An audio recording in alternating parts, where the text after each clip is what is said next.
Welcome to 5 times 5D Week 3.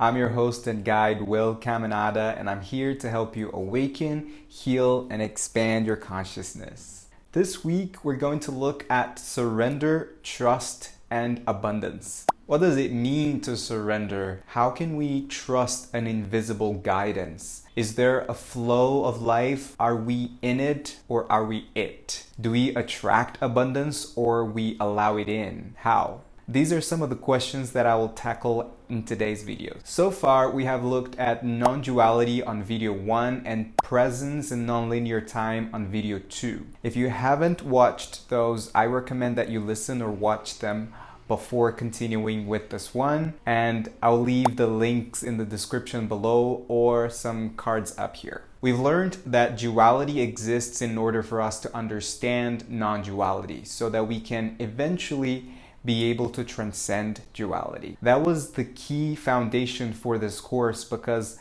it's through the lens of duality that we can expand our 3D limited perception. We've also learned that timelines are infinite probabilities and that everything we are and do in the now moment is affecting in one way or another those parallel lifetimes and taking us to different timelines. This is also key for today's class because we understand that there isn't necessarily a schedule or a plan for our souls. God's plan, as we've grown to learn it, means that all is happening for the evolution of our soul and ultimately the evolution of consciousness itself. Our free will is directly connected to our ego's desires and entitlement. It's not necessarily bad to want things and make choices focused on goals. The desire to grow and achieve things is inherent to the human being. But from a 5D lens, this is all an illusion. From that higher perspective, we are being lived rather than doing the living. I know this may sound like a weird concept to grasp. If I'm not doing the living and I'm being lived, who's doing what? Like, what is life or who is life? And I can't talk about surrender and the flow of life without talking about Taoism or the Tao.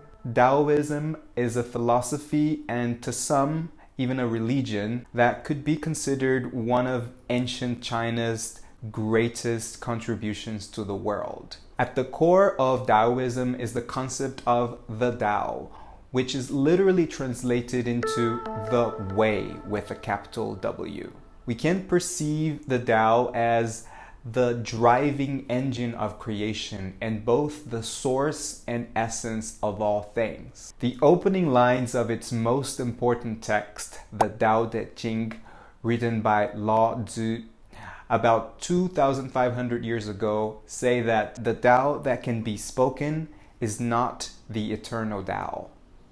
In other words, the moment you try to grasp it with the mind and put words to it, you've already lost its essence. But obviously, we always attempt to make sense of things through our minds and using words, as that is the first step towards feeling the Tao and knowing it. The Tao is the natural, ever-present, and effortless order of the cosmos, the creative energy infusing and animating everything on both macrocosmic and microcosmic levels. It's the force that directs the orbit of the planets, stars, and galaxies, that makes rivers flow to the sea, that enables our bodies to digest food, circulate oxygen, and to effortlessly breathe, grow, and live. I could argue that the Tao is another term for consciousness itself. I've been saying here over and over that consciousness is having different experiences and manifestations and evolving itself through us and all there is. So from that perspective, the Tao or the way is the flow of life. And we just need to surrender to that flow, knowing that we're not in the flow of life, we are the flow of life. Think of a river and its current. The river is not doing the current or controlling it. The river is the current. And the river is not separate from its source, which is, in this analogy, the ocean.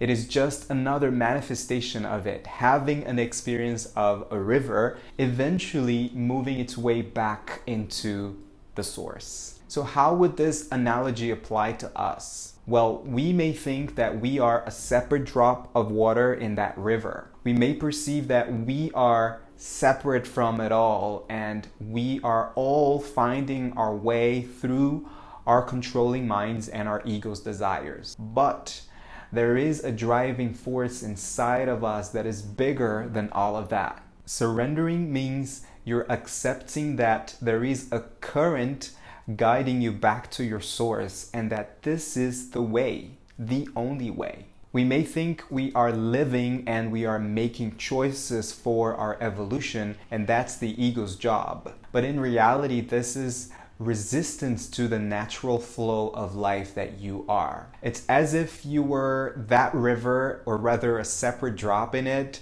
trying to control the way, how fast or slow you go, right or left, now or later, hot or cold, and then taking ownership for the outcomes. Hey, I've made it to the ocean, I'm successful. Or blaming the outside forces. Damn it, I can't find my way in this frozen state. This river sucks. Now you might be saying, okay, well, I get the analogy of surrendering to the flow of life. But how can I trust something that is invisible to my eyes and to my senses? Or is it? Now I'm adding the trust factor. There is no surrender without trust, and no trust without surrender. I also added abundance to the mix because there is no sense of abundance without surrender or trust. One of the ways that we can practically see this flow of life is when we observe how life is happening in our bodies. Your nails are growing whether you want it or not. Your hair is growing or not, but it is a force out of your control. Your cells are being renewed every day and every night. And on a cellular level, you are not the same body today as you were before you went to sleep. Your digestion is happening as you're watching this. Your heart is beating. Your blood is flowing through your veins. Can you feel the flow of life as yourself now? This helps you embrace trust a little more, but it may not be enough for our little 3D minds. I need proof. I need evidence. I need control. The ego screams. Remember that we understand non-duality through the lens of duality. So let's explore the opposites of surrender, trust, and abundance. The opposite of surrender is resistance. The opposite of trust is control. The opposite of abundance is lack.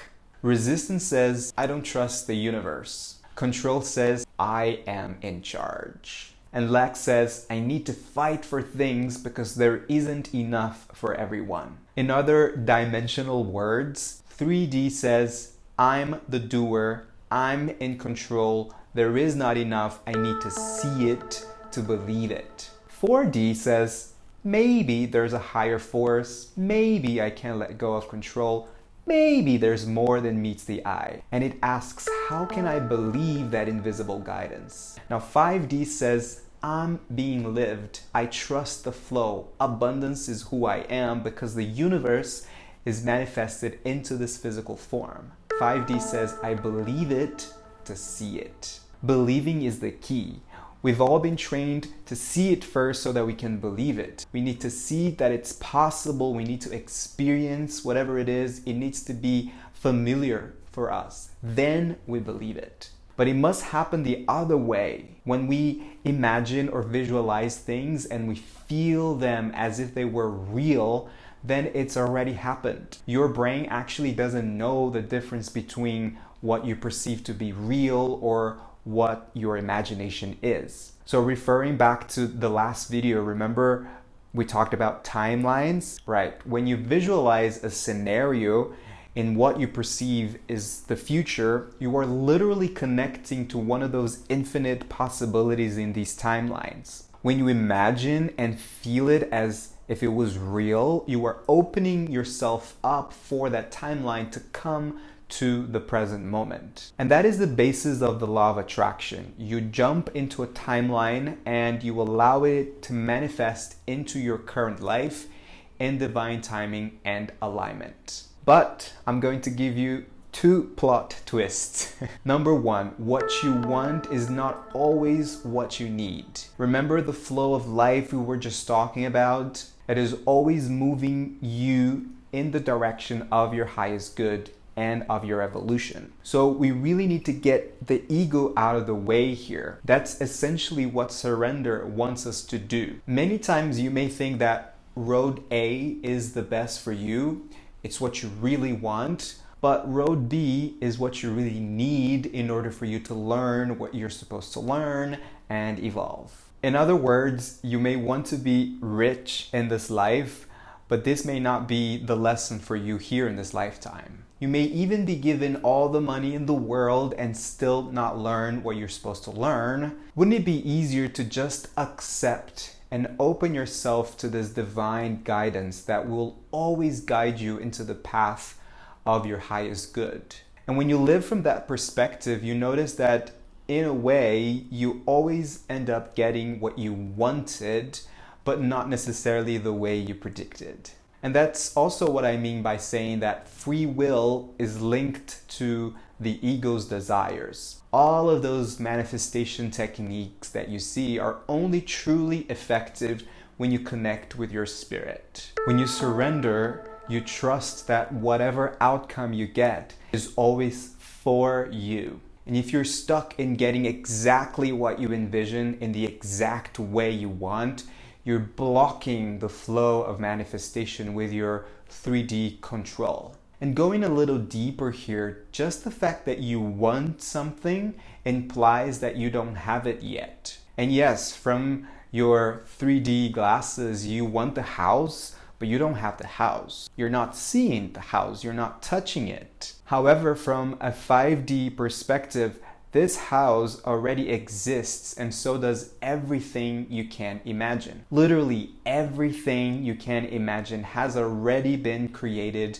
in the 5th dimension and beyond. This 3rd dimension is just the plane of physical manifestation, and you are the channel to manifest these things. If you were given a dream or an idea, it is because you have the capacity to manifest it into this 3D reality. Jesus once said, "Therefore I tell you, whatever you ask in prayer, believe that you have received it and it will be yours." And the key here is believe you have already received it. If you just pray, "Please give me this or that," or simply state, "I want this and I want that," the energy underneath those prayers and statements is that of neediness and lack. And I'll add this: when you believe that you are abundant just as you are right now in this present moment, you stop wanting things. You feel content. And this takes me to the second plot twist. When you're fully content, you stop chasing your dreams. What? You're telling me to stop chasing my dreams? No way. No. That was my first reaction when I read the words "stop chasing your dreams" in this book called Change Your Thoughts, Change Your Life, Living the Wisdom of the Tao by Dr. Wayne Dyer, which is one of the teachings from one of the verses of the Tao Te Ching. Yes, the first time I read that, resistance took over my body. I thought, no, how come? Like, dreams are everything to me. But once I let go of the resistance and I started reading more and leaning into it, I understood what it meant. And here's the passage. Stop chasing your dreams. Allow them to come to you in perfect order with unquestioned timing. Slow down your frantic pace and practice being hollow like the cave and open to all possibilities like the uncarved wood. Make stillness a regular part of your daily practice. Imagine all that you would like to experience in life and then let go. Trust the Tao to work in divine perfection as it does with everything on the planet. You don't really need to rush or force anything. Be an observer and a receiver rather than the pushy director of your life. It is through this unhurried unfolding that you master your existence in the way of the Tao.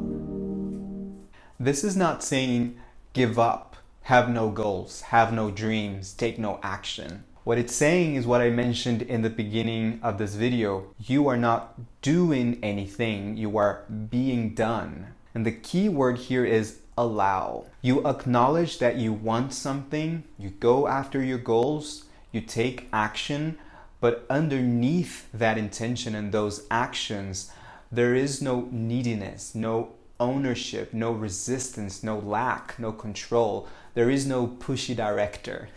There is full acceptance, trust, surrender, and abundance. Tell me, what comes to your mind when you think of the word chase? How does it feel in your body? What's the energy in this word?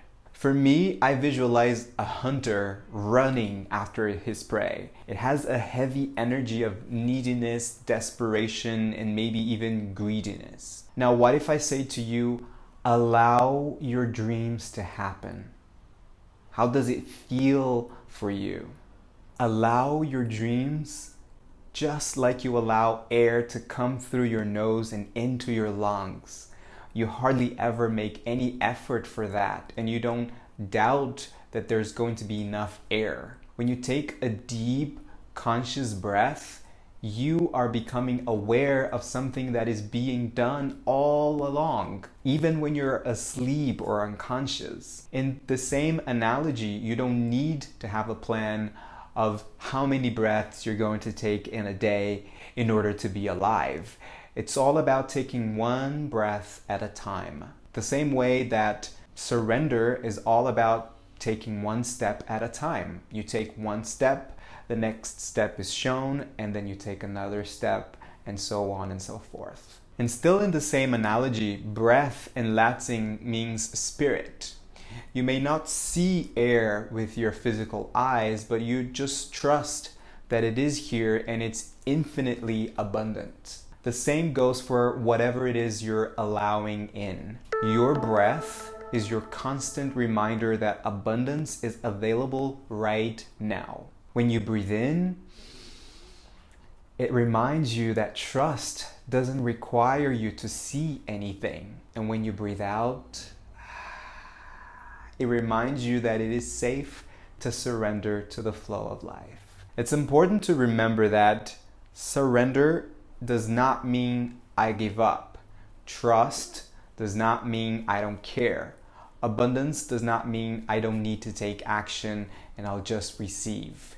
In the worksheet, you will have the opportunity to move through these extremes with the neutral spectrum tool so as to become more aware of where you are in this moment and what actions you may need to take towards living from a place of surrender, trust, and abundance. Now, this may seem a little bit contradictory to all I've said so far, but to get to a place of allowing abundance in aligning with the flow of life, trusting the process of evolution, we need to take action.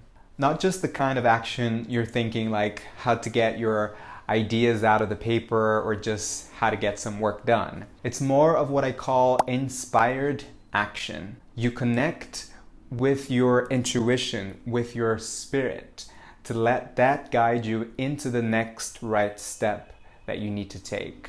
And when it comes to surrender, trust me, the next step may be in total darkness, more like what we know as the leap of faith. Now I want to offer some tips for you to practice surrender, trust, and abundance. Number 1, develop and strengthen your intuition. Your intuition can also be seen as your inner tuition or your inner guidance. We've been conditioned to listen to our logical mind much more than the intuitive mind, but therein lies the secret to surrender. When you live a surrendered life, many times you don't know logically why you're making certain decisions. You just have that inner knowing. And that is when your intuition is just speaking louder than your thinking mind. Number 2, connect with your spirit guides. As I mentioned in the previous video, your spirit guides will never interfere with your free will, but they are always available to help you and guide you in the direction of your highest purpose. When you trust their guidance, you know that whatever path you take, whatever decision you make, they will always be rerouting and showing you the next step. And they often offer signs, and these can show up in many forms and mysterious ways. If you want to learn more about spirit guides, you can check episode number 24, 6 types of spirit guides, on my podcast. And also you can check one of my previous workshop and healing class, Connecting with Your Spirit Guides. As usual, I'll leave all the links in the description below. Number 3, connect with your body intelligence. This is a very practical thing that you can do whenever you need to make a decision. Our bodies hold divine intelligence that we oftentimes take for granted. So first of all, this implies that you're in two minds about something, because usually, and especially if you're connected with your intuition, if it's a big yes, you just know it. And if it's a big no, you just know it too. But here's how you do it when it's a maybe, and you can picture 2 different scenarios or even more.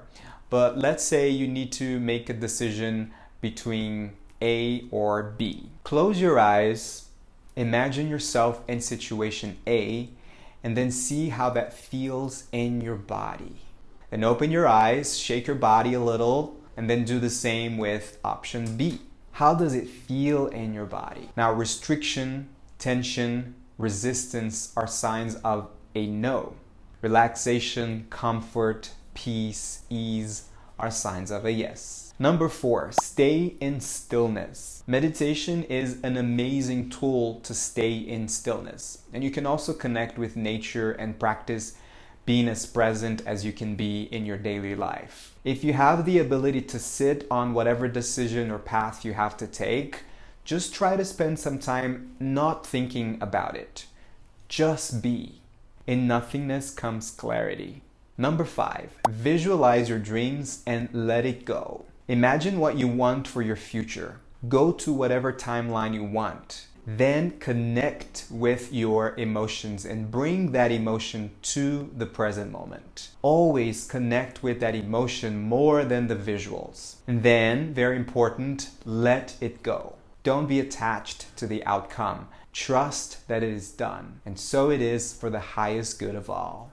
Number 6, practice detachment of duality. We first operate by thinking, this route is good, that one is bad. What if we can detach from this dual mentality and see things simply as opportunities to have a new experience? What if you choose to see this whole life as an experiment? What if you choose to see this human experience as a big game and life as a big playground? This way you would take the pressure off of you and you would be more and more aligned with that flow of life that you are. Again, in the worksheet, you'll find journal prompts to reflect more on these topics and to help you integrate the themes of this lesson. And next, you will find a meditation that will help you feel what it's like to surrender and trust divine guidance. Thank you for being on this journey with me. In the next video, we'll explore the theme of